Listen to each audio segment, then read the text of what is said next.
Hello everyone, welcome to my channel. Please subscribe and keep watching more details. The Curse of Oak Island.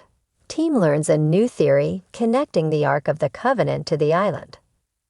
This week on The Curse of Oak Island, the team learned of a previous landowner with connections to the Freemasons, who may have sought out the Ark of the Covenant on the island.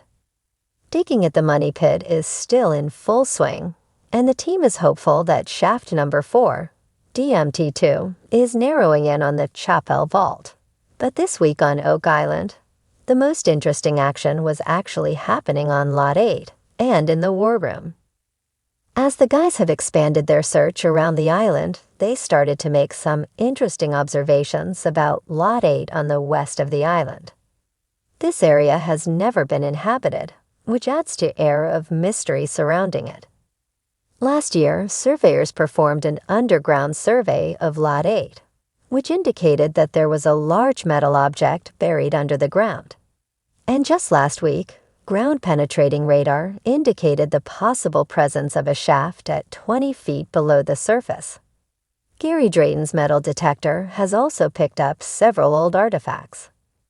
These factors, combined with Zena Halpern's map of the island, which was allegedly created by Templar Knights, and points to a mysterious hatch in the vicinity, all led to Marty Legina trundling into Lot 8 with a mini digger. The Nova Scotian government had given the guys a permit to dig down 5 feet, better than nothing.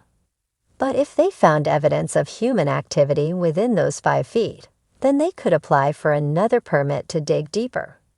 Unfortunately, Gary didn't detect any metal. He had been hoping for a nice jewelry box. But they did find what looked like a paved area just under the surface.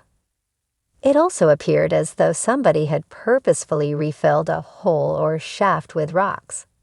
Will it be enough to get a permit for further exploration? The guys hope so.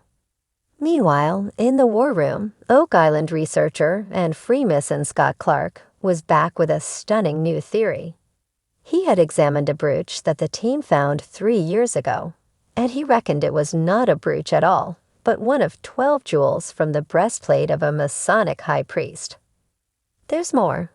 Scott has identified Melbourne Mizer Chapel, a former Oak Island landowner and son to famous treasure hunter William Chapel, as a Freemason. The Freemasons are suspected of being descended from the Templar Knights, who the guys believe may have buried ancient religious relics on the island. Scott believes that the younger Chapel may have been conducting an ancient ritual used in ancient times to locate no less an item than the Ark of the Covenant. He was unable to tell the guys if Menchar Chapel was looking for the ancient relic, or if he had it stowed somewhere on the island. Needless to say, the guys will investigate further. At the money pit, drilling in the DMT2 shaft continued at breakneck speed. The guys are following in the footsteps of Irwin Hamilton's dig of 1940 and Gilbert Hedden's dig of 1937, both of whom excavated deep shafts in the area.